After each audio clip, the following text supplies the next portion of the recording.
This is the story of a Florida grandfather who mass murdered his entire family, 6 children, and the children's mother before killing himself. What led up to this, you may ask? Stay tuned to find out. Welcome to our channel. This is Criminal Activities.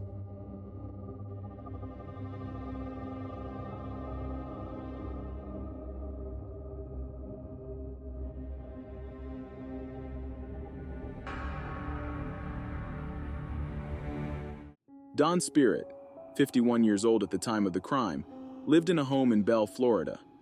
He moved to the small town in the year 1998, but until then he had lived in Tampa, Florida, just shy of 2.5 hours away. Don also had 6 grandchildren from a daughter of his. The 7 victims in this case were 28-year-old Sarah Spirit, who was Don's daughter, and her 6 children. Sarah's oldest was 11-year-old Caleb Kuhlman.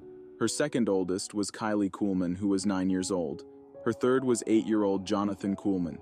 Her fourth was Destiny Stewart, who was 5 years old. Her 5th child was Brandon Stewart, who was 4 years old, and Alana Stewart, who was only 2 months old.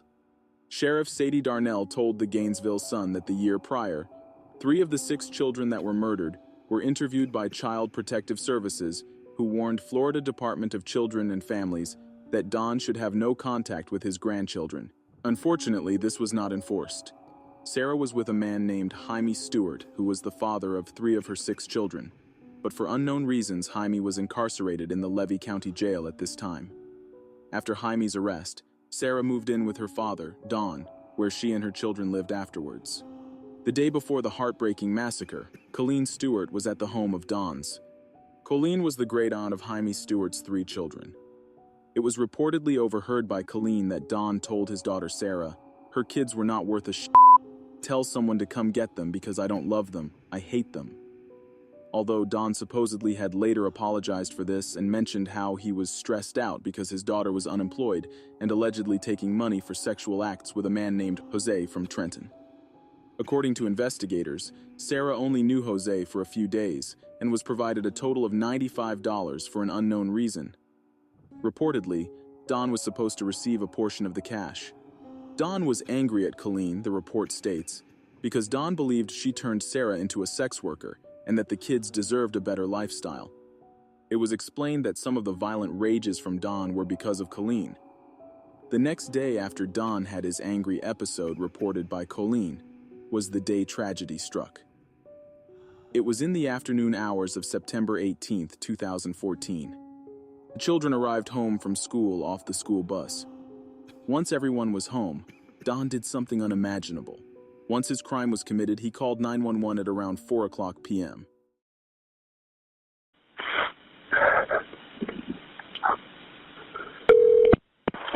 Gilchrist County 911, what's the address of the emergency? Yes, ma'am. I just shot my daughter and shot all my grandkids, and I'll be sitting on my step, and when you get here, I'm going to shoot myself. What is the address that you're at, sir? 2550 Northwest, 25 Terrace, Don Spirit. Every one of them are dead. You said your name is Don Spirit? Yep. All right, Don, what kind of gun do you have? It doesn't matter what kind of gun I got. They're all dead, and then when you get here, I'll shoot myself, and then you figure out what kind of gun it is. How long ago did this happen, Don? I don't want to hear it, man. I'm done with every thing. Just bring the motherfuckers out here, that's all. You got all the kids are dead in the house.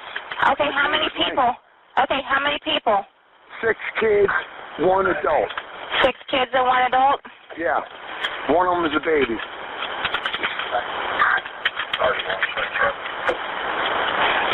All right, Don. Is there any way you can stay on the phone with me till I get somebody there to help you? What's that? Can I have you stay on the phone with me? No, not that. I'm waiting for them to get here. When they get here, I'm going to shoot myself on my back step. All I'm doing is waiting for them. So you're sitting on your back steps? Yep.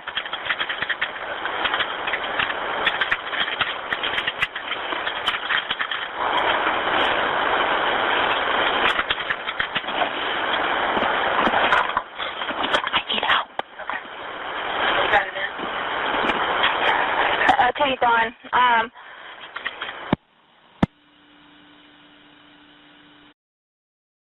9 minutes go by since the start of the phone call, and the first set of units arrive from the Gilchrist County Sheriff's Office.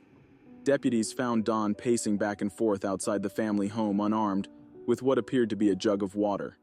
It was reported that Don yelled, "I'm not mad at you, I'm mad at the stewards. Colleen Stewart has turned Sarah into a whole drugs, and I'm fed up with this whole family. The Stewart family. They've ruined my family. They've ruined my life, and I'm just tired of them all, and I've taken care of it today." Moments later, Don went to the back of the home. With a semi-automatic weapon in hand, he ended his own life by shooting himself in the head. The bodies of the victims were found in several spots around the family home. His daughter's body was outside, partially underneath a tarp. She had been shot in the head, stabbed 6 times, and she had blunt force trauma from being pistol whipped. As far as the children go, the youngest child passed from a gunshot wound to the torso, while the other 5 older children passed from gunshot wounds to their heads. The deputies who arrived at the scene were familiar with the residence, as they had previously visited there multiple times due to domestic violence issues and other criminal history, including a time where they caught Don and his daughter growing marijuana. In addition, 2 weeks prior to the crimes, the state's child abuse hotline was called by an anonymous someone who reported that adults were doing drugs in front of the children. Don had a lengthy criminal record. His former neighbors say he was mean-tempered and violent.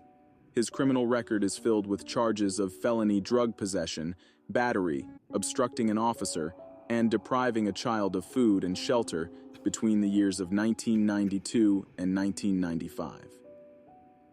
An incident that was also mentioned was in 1990. Don was arrested on a felony fugitive warrant. Years later, in 2001, something far more upsetting happened. Him and his 8-year-old son were on a hunting trip when his son, Kyle Spirit, was killed. Authorities determined it was an accident. This was said to be very hard on the family for obvious reasons. Don had also served 3 years for gun possession, but got out of jail in 2006. Due to Don being a former felon, he was not legally allowed to have any firearms. This is when he moved to Belle, Florida. In 2008, Sarah filed a police report claiming he hit her while she was pregnant. Now, Sarah also had a few run-ins with the law, but considering how she is a victim here, we don't see any reason to explain her past unless necessary. She isn't the one who committed this massive crime. Don's ex-wife, Christine Jeffers, believed he could have possibly been under the influence of illegal drugs, which, going by police records, he was. Reports also mentioned Don had been smoking spice.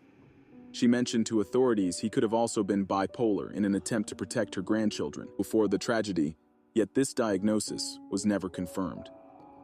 Don had gotten off his medication for a month or 2 prior to the incident.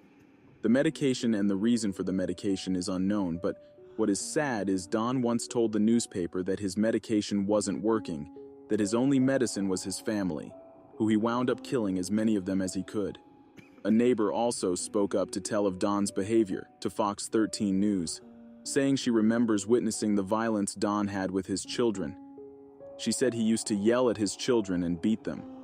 Corinne Slight, the former neighbor, said, and I quote, "He was a jerk." She continued by saying, "We didn't like him too much. He was always yelling. He was not a very nice guy." This neighbor was childhood friends with Don's daughter, Sarah, and she recalls something Don did that shook her up. She said how she remembers one time one of Don's children got in trouble for climbing up some stairs, and Don smacked this child so hard, this child fell off the stairs. She recalled watching this incident unfold. Corinne also recalled the time Don's son had been killed on the hunting trip. She said, and I quote, "I can't believe it because even though he was a jerk, I remember when he shot his son, because they were living on the street when it happened, and I remember how hurt and upset he was. He had an anger problem, but you could tell he did love his family."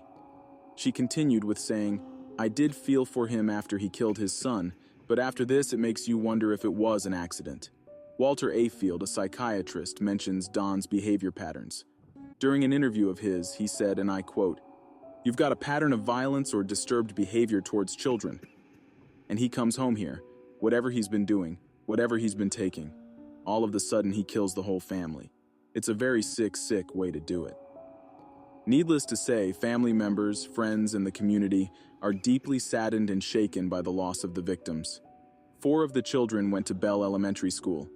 They were shot soon after getting off the school bus. Teachers and school officials say they are devastated. The Gilchrist County School Superintendent said, and I quote, "It was a tough morning at elementary school. These students were loved by their classmates, by their teachers and staff. It really hurt me this morning to be on our campus and seeing kids feeling the way they did this morning.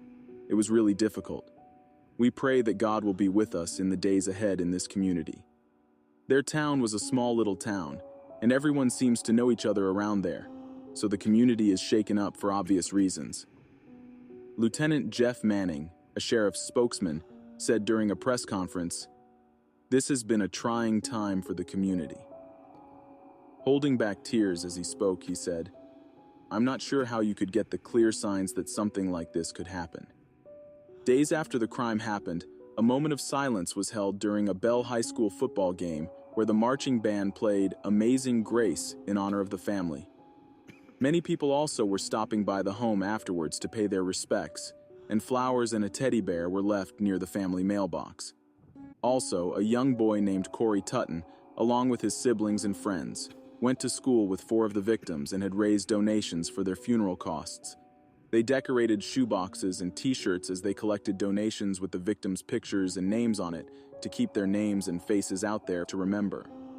As far as donations go, more than $11,000 were raised at a football game for this family, and a GoFundMe page has also raised some cash.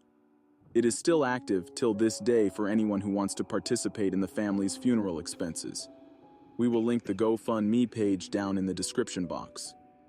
But I want to know your opinion on this case. What do you think could have been done to prevent this from happening? I'd love to hear from you in the comments section. This is Criminal Activities signing off. Stay safe out there.